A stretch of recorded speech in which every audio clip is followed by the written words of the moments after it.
and not delayed. We actually expect the swiftness that we saw when Honorable Ngondowere died. If the police are minded to take action, they will. They will know who of them actually caused the death of this young man. So we need that sort of urgency in dealing with this matter. Not only this, and I'm not saying this because I know Kenyans are very nice at being ethnic. Last week I condemned the arrest of this young lady for her views. We cannot be arresting young people. If I showed you even today what I've seen people writing in my page, there are words I can't even repeat. If you are disrespectful, what do? I block you. That's why, otherwise, why would these guys create the block button? If I think you are disrespectful, block. I will never see what you write again. It's as simple as that. But you can't be trying to go around following people in social media. You should hear the things people tell some of us. But we are here, it doesn't stop us being who we are. If we listen to what people told us, I'm here serving my fourth term being told weird and strange things, and I'm still here. What people tell you cannot take away anything from you. And that is why the government must crack the whip on these people who think they can be following young people and arresting people aimlessly because of their views. And if there's libel and slander, then there's the law that takes care of that. So sue the person. We've seen some officers who have been indicted, and at the same time, President William Ruto and RAILA Odinga came together, and greatest argument was on rights of human beings and freedom of these young people. Do you think they are being respected in the said argument? And if they are not respected, why is it that ODM cannot vote out? I have again told you before, let us focus on this young man and his death now. And the fact that we are here, please, sometimes make your own interpretation. Can we also give you food you eat for you? Go and interpret for yourself.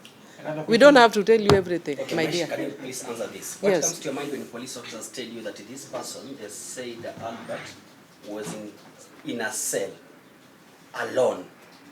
Was he that special that they had to create a room for him alone?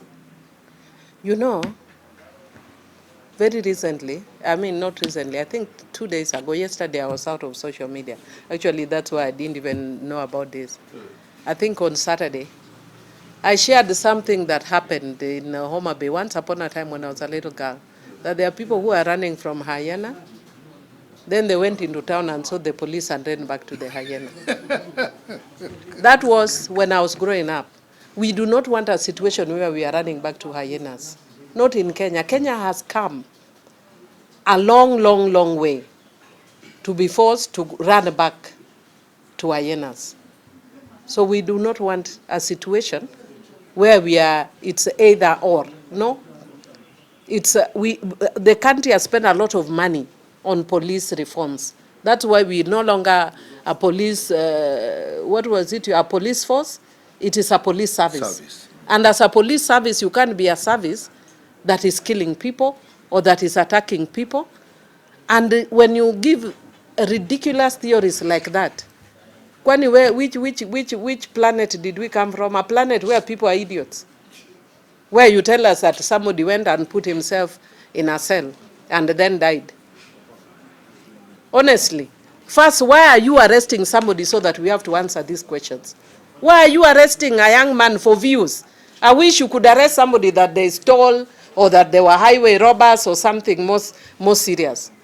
But that somebody, and there are so many cases of domestic violence, women being found that have been killed all over. Why are you not arresting those people? Hii social media, hii nonsense hii. Ndio unachukua mtu ati unaua ati because of social media. Really, we must learn to be tolerant. We are different generations. Some of these young people will tell us things you've never imagined you'd hear in your life. Big deal, just block. It's that simple. You don't have to kill people. You don't have to beat people. What is special in his treatment is being arrested in Mutembei, transported all the way here. If you want to ask what is special, that is what you should ask. From then on, we want to know where the treatment of this young person was like that. Actually, for me, Mheshimiwa, start with why arrest. Yeah. Why arrest? That's what. Before you transport, then we'll ask why transport. First, why arrest?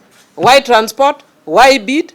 Why kill? Why bring funny theories? We don't want to hear nonsensical theories. If somebody is dead under your watch, you know who was in charge, who was there. And interdictions are not enough. Arrest and charge. And do not hide. And even if, you know, and you are my lawyer, let me stop there. I think that's enough, isn't it? Yeah. Okay. Thank you a lot, members of the press. So you organizing that. Yeah. Okay. Thank you. A question? Mheshimiwa, Wakenya wanauliza kwa social media kuanzia jana. IPOA ambao wanafaa kuchunguza wahusika ambao walihusika na kifo cha Albert wanaketi meza moja na wale ambao wanafaa kuwachunguza ambao ni maafisa hao wa polisi. Haki itapatikana kwa familia na huyu mzee haswa. That's the question. You see, that is exactly what we are saying. The institutions that are charged with this must take responsibility. I think IPOA must be clear right now that they have a job in their hands that they must do. If the institutions cannot protect the people, then you start to question the value of those institutions being there. If, as you are saying, they really, as the structure is, they're really not expected to be sitting at the same table. It's independent police oversight.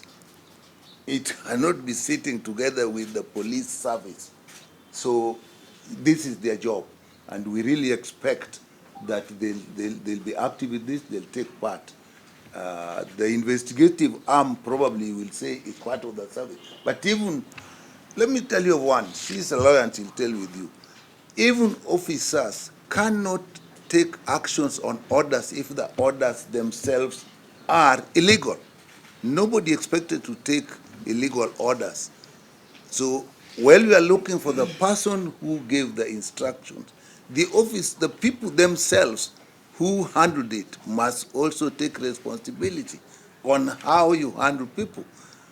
Being transported to Mutembei to Nairobi and being in a cell, if you think, what should cause death other than violent interaction between the victim and the people who are handling them? And the police must know, not only in this case, the moment they have arrested somebody, handcuffed him, or put him in their car, from that moment on, that person is their responsibility. The welfare of that person is their responsibility. The well-being of that person is their responsibility. Whatever happens to that person, they are answerable. Even if they say the person hit himself in the cell or did something to himself, they still hold responsibility when that person is in custody, whatever custody they put him in. So there is no escape around this. We expect actions, and on this part, young people are by their nature inquisitive and open to express themselves. A country which does not allow young people to express themselves and to inquire is a dead country.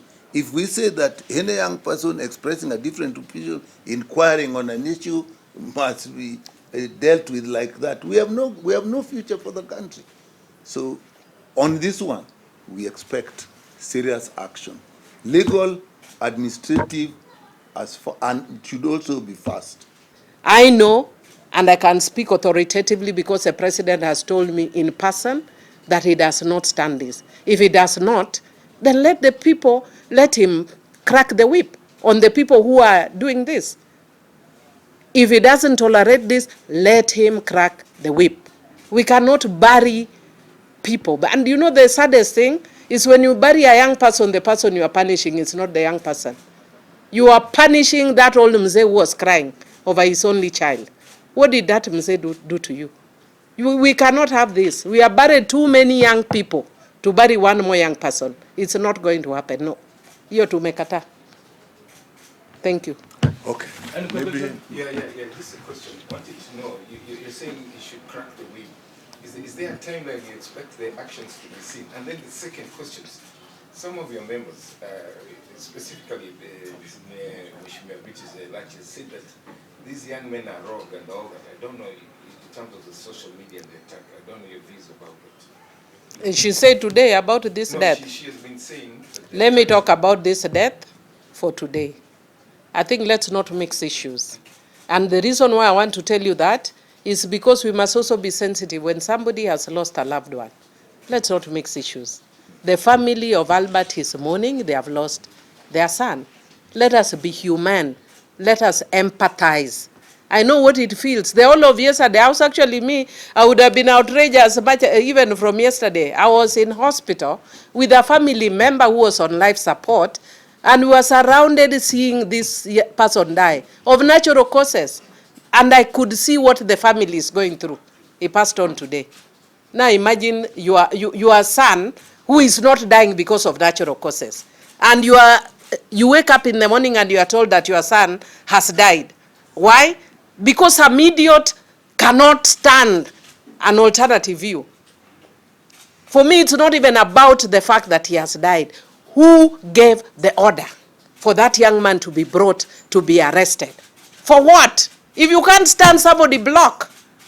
Who doesn't know the block button? Do you have to be all over listening to everyone and anyone at every time? I mean, this nonsense must stop. Kenya has come too far. These are things that are done in other countries that we have been condemning. Some around us. Cannot happen in Kenya. We will not allow it. Not in Kenya. No.